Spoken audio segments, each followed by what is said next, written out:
it is a question many approaching retirement are weighing. Should I stay in my home or is it time to downsize and sell? The answer may surprise you. For more, let's bring in Peter Sashecki from Everything Financial. Good morning, Peter. Good morning.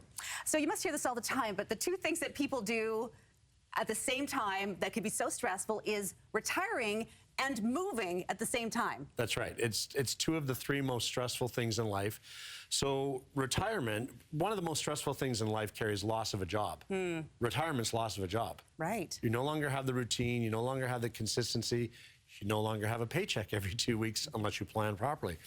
So combine that stress of losing a job and moving, which is one of the other three most stressful things in life, and you're doing that at the same time because your plan is to downsize and sell your house, and your retirement is based on selling your house. Yeah. Imagine doing that right now in this market. Yeah, I can imagine it could be a stressful time. So there's a new report from Royal LePage that says 3 in 10 Canadians approaching retirement will still carry a mortgage into retirement. So what are the benefits of staying in a home and holding on to that mortgage? It's cheap rent.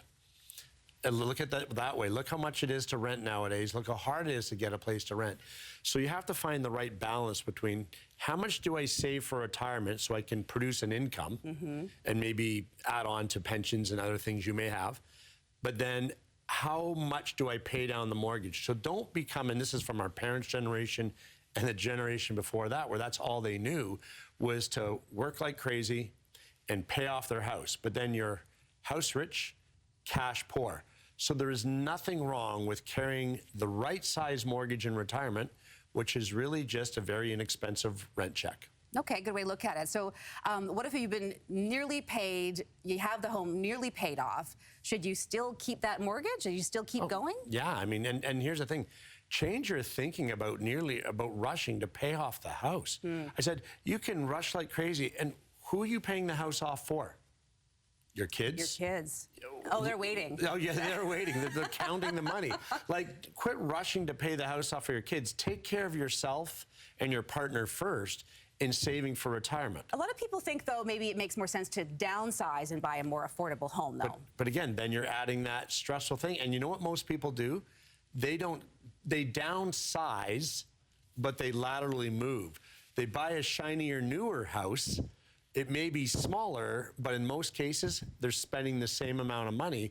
So they're not banking any money. So it kind of defeats the purpose of saving onto the house and then thinking you're going to downsize and put money away, unless you move to a smaller community, like you sell here in downtown Vancouver somewhere in the Lower Mainland, and you move to some small town in Saskatchewan. Okay, you're going to come out ahead, but then you're spending your winters maybe in Saskatchewan. Right. So, well, it's not all bad.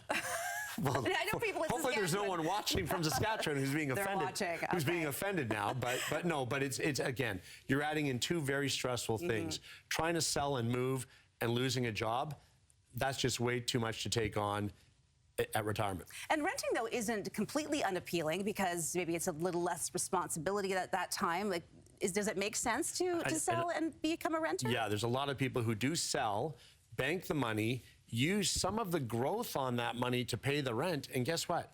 Turn the key, go away. Maybe you're spending 5-6 months in Mexico or down south somewhere, and then you don't have all the responsibility in the upkeep of the house, and you don't have the taxes and everything else, and they just go, you know what, let someone else deal with it. I'll just go away for 4 or 5 months, or maybe every couple months you're taking a trip.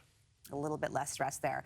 Okay, out of curiosity, retirement and moving are the two of the three most stressful things. What's the third?